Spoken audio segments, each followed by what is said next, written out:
Ambassador Christophe Lecourtier, welcome to Europe Now. Thank you. Ambassador, in the wake of Brexit, what do you think today are the major challenges facing Europe? I ask that because the EU has already had to cope with the global financial crisis, the bailout of Greece, as well as now the global shock stemming from ISIS and the spread of terrorism. Do you think Brexit, is that just one further challenge to this long and growing list, or might it also, as some critics have argued, represent a type of tipping point? Well, you know, since the very beginning, the European project has faced many challenges. Sharing policies, institutions, and also a common vision of the future with countries that had been our enemies for centuries was since the very beginning something very challenging. But in a way, challenges, according to me, and I spent many years working with the European institution, challenges have always been a true driver of the European project. So probably without challenges, there wouldn't be any European project. Of course, we know what the major current challenges are. You've mentioned Brexit.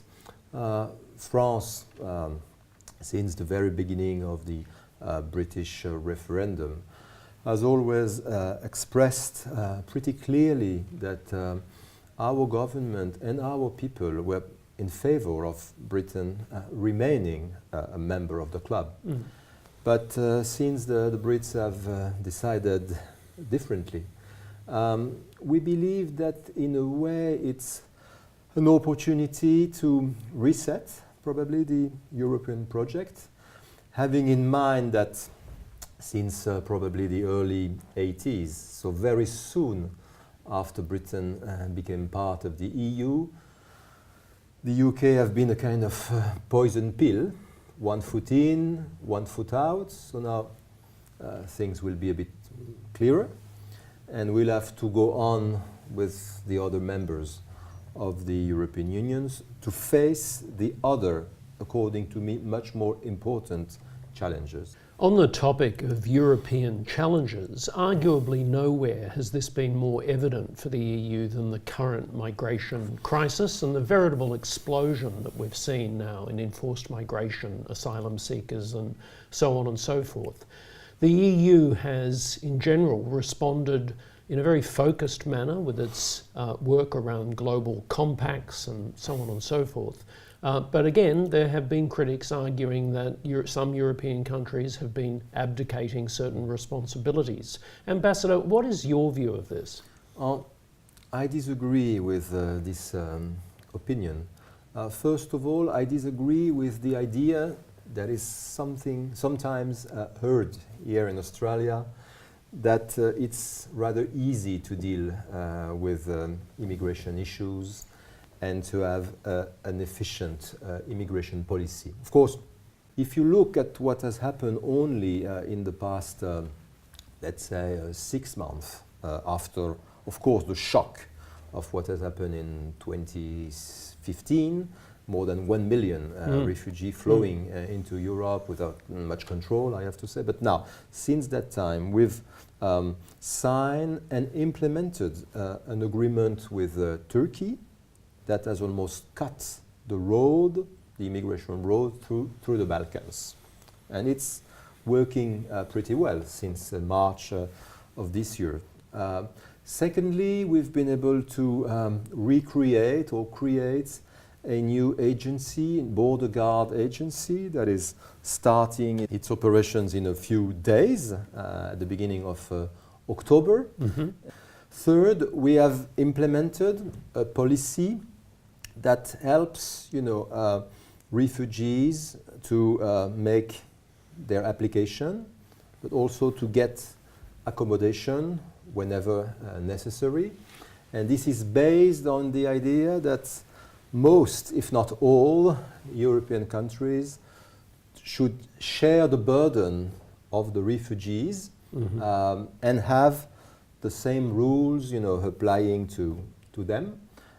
This has pretty well started in the past few weeks. I hope, and this is of course one of the challenges, that all European countries will share this approach and will truly play the game. Climate change remains top of the political agenda in parts of Europe, and the EU has, of course, been a vital contributor to global progress on progressive carbon targets and action. Where do you see this heading in the coming years, particularly now in the aftermath of the Paris Agreement? We've been talking a lot, with you about what is the current European project. Just at the very beginning, during the first, let's say, 20 years of the European project, it was all about peace. Peace between countries that had been enemies for centuries. Then it became a project based on prosperity, competitiveness, how the Europeans could remain in the leading, group of wealthy nations in a globalized world. Now we see that the new message to the world that is sent by the European Union is about being responsible. Being responsible, which means that we have to think about the kind of world we shall leave to the next generation. And we see many groups of nations or nations that are behaving in a very selfish way. We, the Europeans, we believe that according to our values, we have a message to send to the world, and this message starts by implementing in the European Union, which remains the major and the richest economic zone in the world, our own policies. And it's all based on the idea, on the assumption that there's no contradiction between economic growth and low carbon economy. For instance, since 1990, our economic growth has been pretty close to 50%. And in the meantime, we have lowered our emissions by 25%. And the result is that we have more and more people working in the low carbon economy. 5 years ago, there were roughly 4 million in Europe. Now there are 9 million, and we expect them to be close to 20 millions before 2030. Particularly dark side of our more cosmopolitan lives in these early days of the 21st century has been political terror and its globalization. Certainly against the backdrop of the rise of ISIS, France has been hit particularly severely in the last 12 months, especially as a result of some of these transformations. In the EU, but the world more generally, all eyes have been towards France to see, I guess, especially how the country has responded to and coped with these enormous pressures. In terms of not only France itself, but the EU more generally, what are your reflections, a few reflections on what, in a very painful learning process, the country has been going through recently? First we really need to have in mind that it doesn't need to be seen as a war of civilization, but probably as a war for civilization, and that makes quite a difference. We have forged our values, many of them that we take for granted, that have to, of course, do with the way we live, the way we think, the way we write, the way we publish, the way we express ourselves. And we see that there are some people, some of them that belong to our nations, but some of them that are in other countries that absolutely despise this way of life and that just want to destroy it. So resisting and from time to time striking is a way not to try to impose our way of life, but to protect it and to maintain what we believe are our core values. That's the very first thing.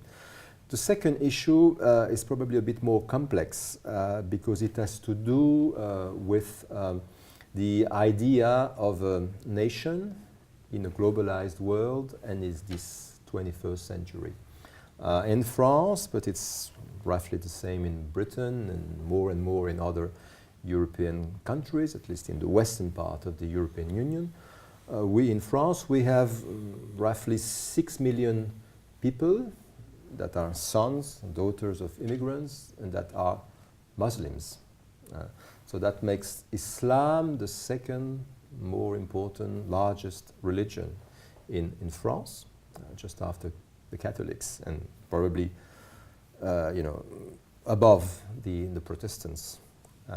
So how shall we be able to give these Muslims their right place in a secular nation where you're not supposed to mix up religion with civil life? It's been a great battle in France a little more than 100 years ago to separate what belongs to your private life, and religion is fully respected, and what you share in the public space. It means school, universities, hospitals, ministries, civil service, and so, where religion has nothing to do and no role to play according to us. So how shall we be able to find the right balance between respecting the faith of this community, but also preserving, maintaining, implementing the values that have made France what it is?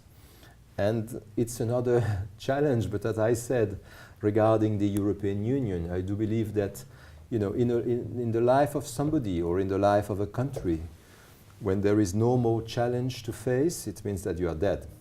Christophe Lecourtier, thank you very much for joining us on Europe Now. Thank you. Thank you, Anthony.